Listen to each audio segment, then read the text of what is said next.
You know, it's bizarre. It's bizarre when you look back and you realize what you were in. I think some people should get saved when you... there's probably people out there... It took me a long time to see it, but there's probably people out there that recognize nobody around them really loves them, you know.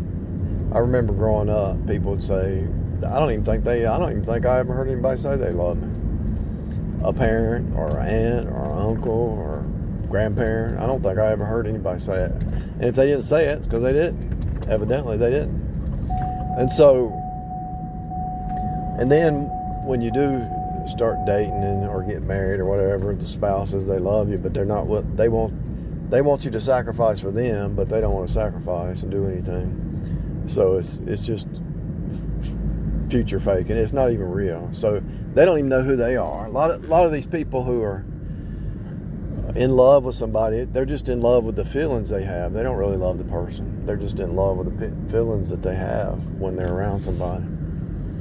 But when the rubber meets the road and life gets rough and you have to face off with somebody every day, then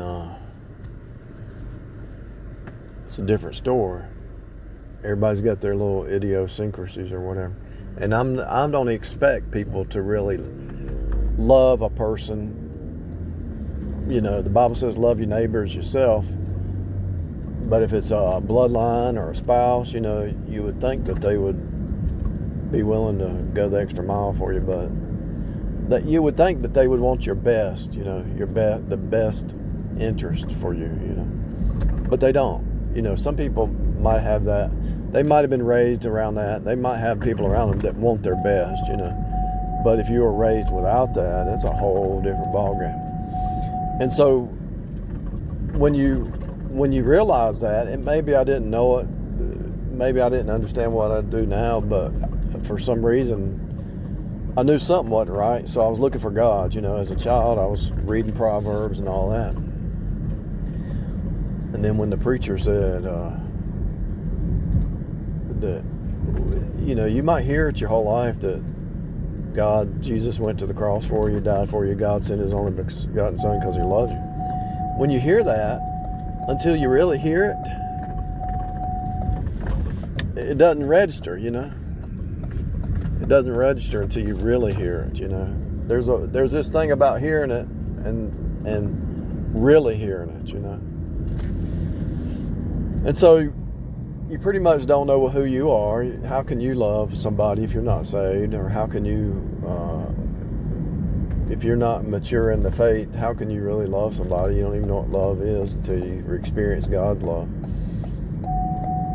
and understand it at a deeper level. So, long story short, if a person doesn't sense that anybody loves them, well, you better run to Jesus, because God sent his only begotten son to die on a cross for you because of love, you know. Knowing while we were yet sinners, Christ died for us. Knowing your propensity to hate God, knowing your propensity to put your fist up toward God. You know, a lot of times that happens like you're trying to accomplish something. Before you get saved, you were trying to accomplish something. And you always have this resistance, you know. And you cry out to God, or you scream to God, or you scream to the universe, or whatever you scream at. Why is there so much resistance? Why does this keep happening? Why? Because God is trying to draw you to himself. He's trying to bring you to himself, you know. And so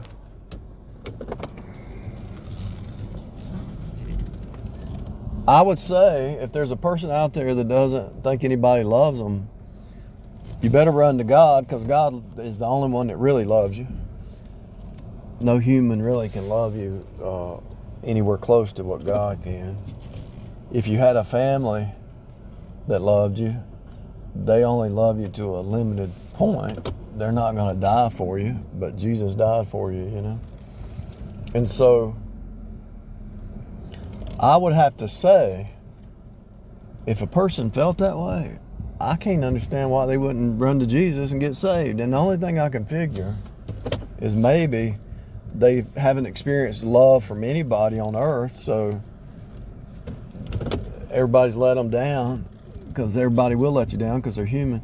Everybody's let them down, so why don't you run to God, who will never let you down?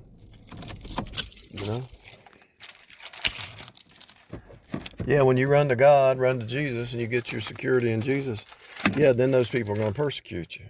And that fake smile and that fake love and that fake compliments and that flattery, it's all fake, you know. You're going to get away from that because you want the real. And you probably wanted the real your whole life and you never got the real deal. And a lot of times I've noticed, they might not ever say it, but you date this woman and then you're not of the world, so she tries to chase somebody in the world, and then that splits up and they try to come back, or they're trying to get your attention. Maybe you'll ask them to come back or something like that. But they done messed up.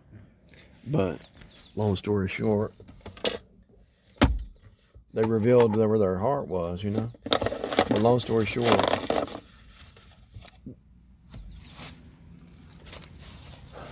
Jesus won't let you down. God won't let you down.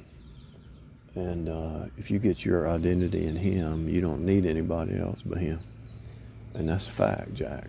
If you're not to that point yet in life where you only need God and you're content with just God alone, until you get to that point, I don't think you really understand what we're in. Because nobody's going to be there. Even if you had the best marriage, one person's going to die before the other. Then what you going to do? You're going to be by yourself again. So you're better off getting used to it with God alone, you know. And then, no matter what happens, hell or high water, you're stable, you know. Because it's pretty much the root of all humans. They want to belong, they want to be accepted, they want to be loved. That's why everybody goes to their denomination or their whatever they go to. That's why people go to the bars. They want to be accepted, they want to belong, and they want to be loved. But the world's love is just, you scratch my back, I'll scratch yours. That's not real love. Anyway, you can't give back to God what He's gave to you through Christ, but you can give back what you can. But you know that you'll never be able to pay back what He paid. A human, you can outpay. They did something for you, you outdo it tenfold, you know. But with God, you can't. So you might as well run to God and be content in that, because that's the real deal.